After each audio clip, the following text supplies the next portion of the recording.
देखिए, सबसे बड़ी बात तो ये है कि बड़ी अफसोसनाक बात है कि एक कॉन्स्टिट्यूशनल बॉडी खुद ऑन रिकॉर्ड कोई बात नहीं कह रही है और एक कॉन्स्टिट्यूशनल बॉडी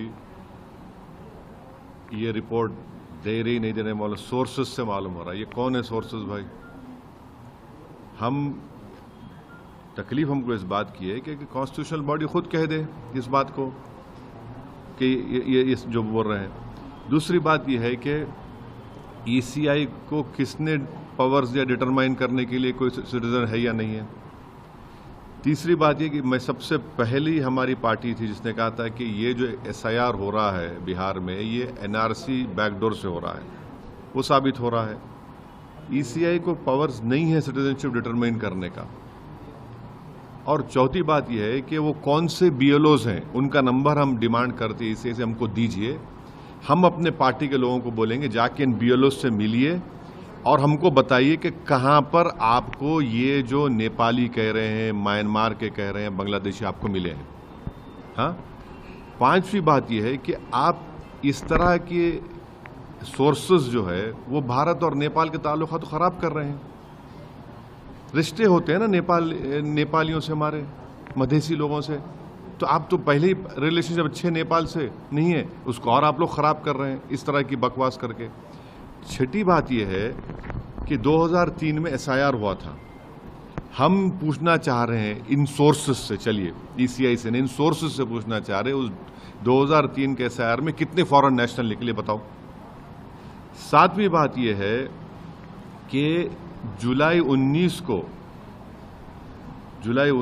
2019 में इलेक्शन कमीशन ऑफ इंडिया ने एक जवाब का सवाल दिया जिसको जस्टिस लॉ मिनिस्टर ने पार्लियामेंट में दिया। और उन्होंने क्या कहा 19 जुलाई 2019 को कि ना 2016 में, ना 2017 में, ना 2019 में कोई फॉरेन नेशनल नहीं निकला। सिर्फ 3 निकले हैं, एक तेलंगाना से, एक वेस्ट बंगाल से, गुजरात से। तो ये सोर्सेस बेशरम है, मैं कह रहा हूं, बेशरम है ये लोग। और 8वीं बात यह है कि किशनगंज, अरारिया, पूर्णिया, कटिहार 2025 में समरी रिवीजन हुआ है। अब समरी रिवीजन में वहां पर नाम जिसके नहीं आए, किसके नहीं आए कि उसकी मौत हो गई या वो शिफ्ट हो गया या फिर वोटर नहीं मिला। समरी रिवीजन में कोई ये बात नहीं आई कि सिटीजनशिप का मामला आया या डॉक्यूमेंट अनअवेलेबल था। तो ये क्यों इस तरह करके एक कॉन्स्टिट्यूशनल बॉडी के वक़ार में, उनके एहतराम में कमी ला रहे हैं? तो ये सरासर गलत है।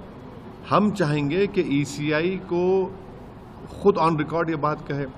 ये एम्बेडेड लोग, ये जो चमचे हैं, इनको इस्तेमाल ना करें। आप एक कॉन्स्टिट्यूशनल बॉडी है और हमको बीएलओस का नंबर दें वो, क्योंकि टाइम है हमारे को। हम जाएंगे उन बीएलओस के पास, पूछेंगे बताओ तुमने किस बुनियाद पर कह दिया कि नेपाली है, क्या रिकॉर्ड है तुम्हारे पास। और सुप्रीम कोर्ट ने प्राइमा फेसी कहा कि आप 3 डॉक्यूमेंट्स को देखिए, रेशन कार्ड, आधार कार्ड, तो आपने कह दिया तो उन 3 डॉक्यूमेंट्स को आपको देखना ही है। तो ये इस तरह से करके जो हमको जिस बात का एप्रीहेंशन था कि बैकडोर एनआरसी हो रहा, तो वो साबित कर रहे हैं उसको।